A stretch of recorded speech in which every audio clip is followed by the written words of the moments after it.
Shortly before 4 in the afternoon of every fourth Monday of July, a date that's set in the Constitution, the 1987 Constitution that is, a helicopter carrying the president will land on this helipad. Or sometimes, as in the past, he or she arrives by car. But that was long before anti-SONA rallies along Commonwealth Avenue and Batasan Road became the norm. So the president will take a chopper from which he disembarks. And as is tradition and protocol, the president is welcomed by the Chief of Staff of the Armed Forces, General Benjamin Madrigal, and the sergeants at arms of both the Senate and the House of Representatives. General Madrigal, who, by the way, retires in September, escorts the president through and as he reviews the honor guard.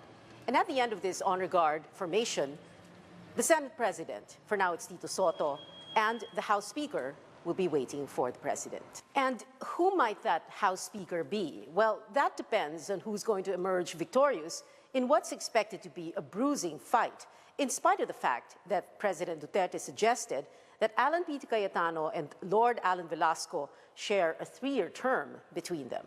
This arrival scenario here in what's called the rear entrance is symbolic because the executive, represented by the president and the chief of staff, and the legislative, represented by the Senate President, the Speaker of the House, and their respective sergeants at arms, are both co-equal and independent branches of government.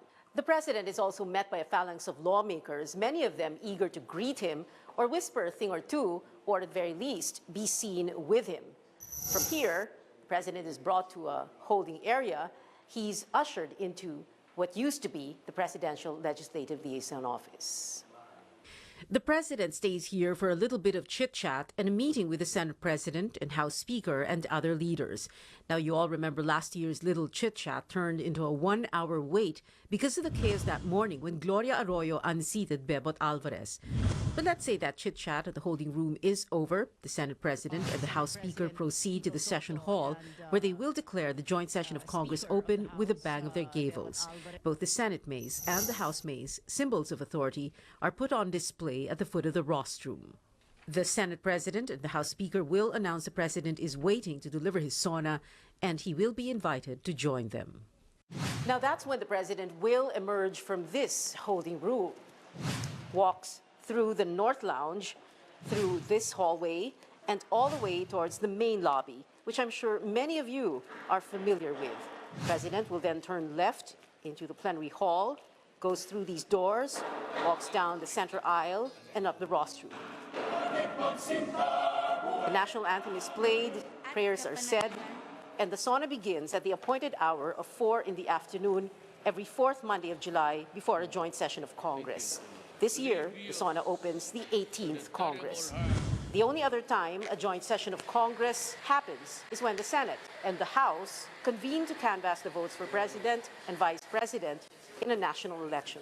But they don't sit as lawmakers, but as what's known as the National Board of Canvassers. Of course, the other rare, very rare occurrence in July of 2017 when Congress extended martial law in Mindanao because of Marawi. Now, what is a State of the Nation address? Years ago, a newspaper columnist described the SONA as political theater. It's a speech that sets direction and vision, but it's a lot about performance and projection, soaring rhetoric, catchy phrases, human props such as Gloria Arroyo's Bangkang Papel Boys in 2001. That's called a Lenny Skutnik, by the way. A SONA puts the wind in the nation's sails. It's meant to tell us where the president wants to take us. Us, meaning his audience, the audience outside the Batasan and the audience inside the Batasan. So let's talk about this building. It was built in 1978 by former First Lady Imelda Marcos to house what her late husband, former President Ferdinand Marcos, called the interim Batasan Pambansa.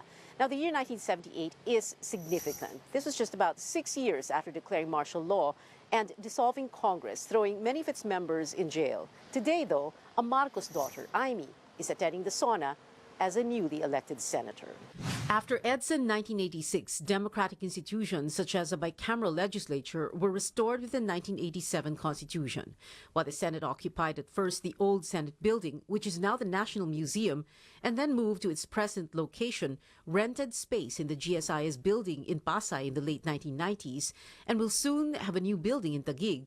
The new post-Marcos House of Representatives occupied the Batasan Pambansa, where every president after Marcos and since Cory Aquino has delivered his or her State of the Nation address.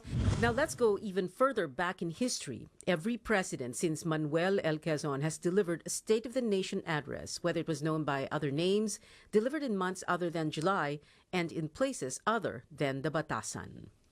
What did the president talk about? We can't really be sure until the speech itself. The only thing for sure is that the president is most unpredictable. But prepared script or not, the president is known anyway to veer off script and deliver extemporaneous remarks. Last year, however, he stuck to the script and spoke for only 48 minutes. We can surmise and rightly guess he will go to great lengths to talk about drugs, crime, corruption, and take on anyone who dares to cross him. People or groups that have criticized him. He's sure to talk about foreign relations, so there will be talk about China, the West Philippine Sea, the country's exclusive economic zone, and the United States, Sulu and terrorism, Mindanao, and martial law. The rest, let's put it in question form. Is the president likely to talk about charter change, federalism, the economy, and build? Is he likely to mention the elections, where his candidates did so well, it was a shutout of the opposition? An extremely popular president coming off an overwhelming election victory. So we can say, given his penchant for delivering speeches that can make you literally fall off your chair, he's not going to disappoint, is he?